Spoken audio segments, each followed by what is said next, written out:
Never, ever give up.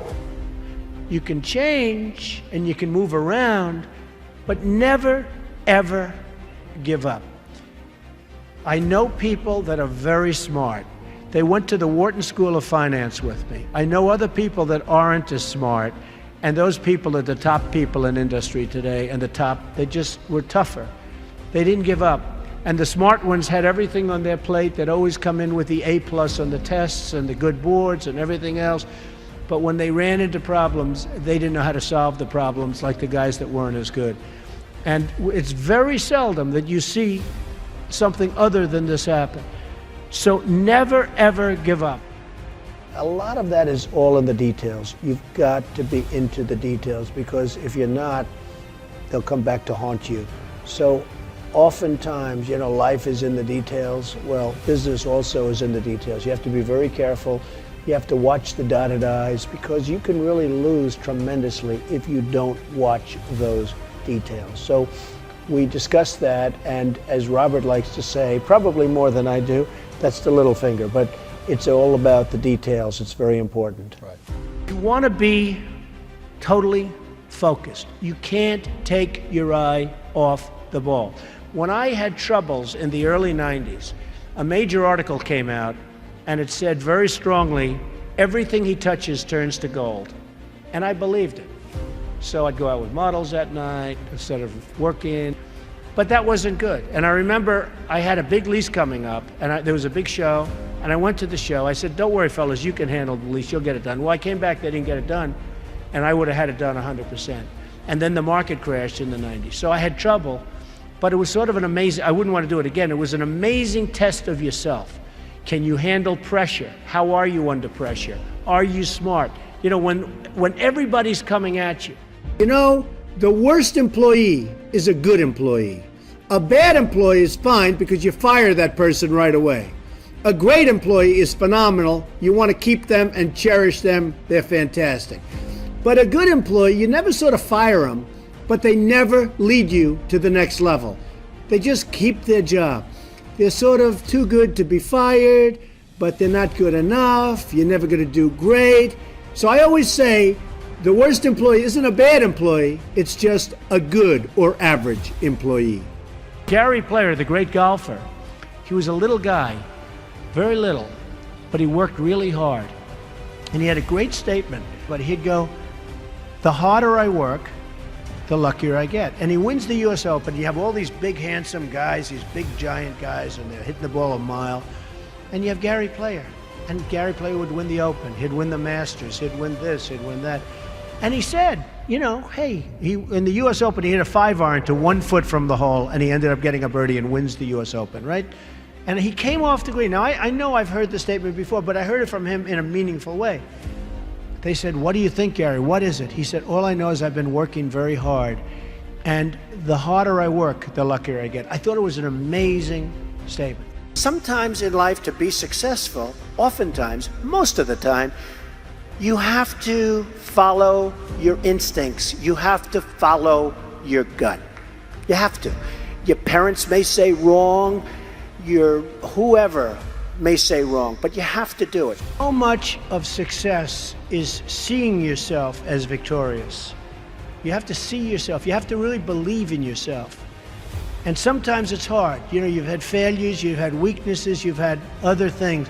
You have to see yourself as a one-man band. Don't rely too much on other people, because they'll let you down.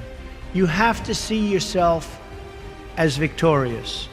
And to be a winner, you have to think like a winner. If you don't think like a winner, it's just never going to happen.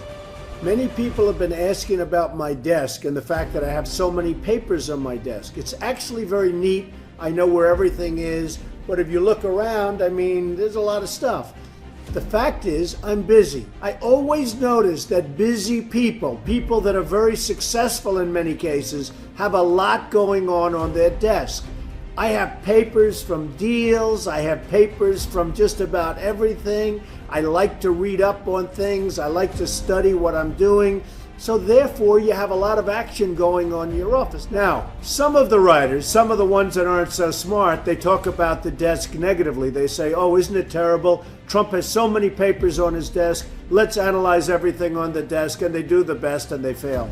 But the fact is, I've noticed over the years, successful people have a lot going on their desk. My desk is in my office. My desk is a very important part of me.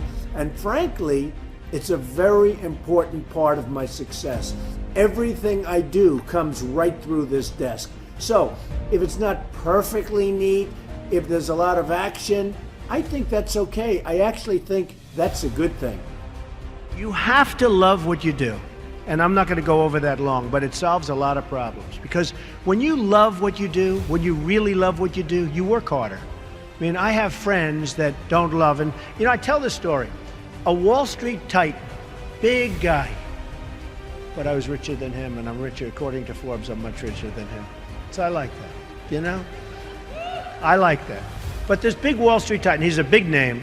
He has a son, and his son is a wonderful human being, which is amazing because the guy's a horrible person. But he's one of the biggest guys on Wall Street. So he wants his son, Alex. I'm going to use the name Alex. It's not his name, but I don't want to get this guy in any more trouble with his father than he already is. Alex isn't the strongest character. The father is a brutal, vicious killer. So the father has a big firm on Wall Street, and he wants Alex to go into the firm, of course. Come on, Alex, get in there, get in there. In the meantime, all these kids are graduating from Wharton and Harvard and Stanford, and they're just eating Alex's lunch. He doesn't have a chance. He doesn't have a chance. And he doesn't like it. He's not liking what he's doing. You got to love what you do. He's not liking it. So one day, but he can't leave because of his father. I actually tell him, why don't you leave? Your father's brutal. The father's just killing the guys. Tell him, you don't have what it takes. I'm sorry, Dad. Oh, this is great. So I say, you got to leave the father. You got to leave him. He said, I just can't, Donald. So anyway, he's a spoiled guy. He's a member of a very good golf club in Westchester, which is a rich place in New York. And he's on one of the committees, and he's on the Greens Committee. And they put him in charge of redoing the course. They're doing this big renovation of the course. It's a very good club. And he's there every morning at 5 in the morning. He doesn't leave. He did such an unbelievable job. The contractors respected him. Everybody respected him. So the wife comes up. He's doing so great, Donald. He's so amazing. And they give him an honor. And this is a tough group of people that have this club. They're club members and they're difficult. They gave him an honor. The club came in under budget, faster by 2 months.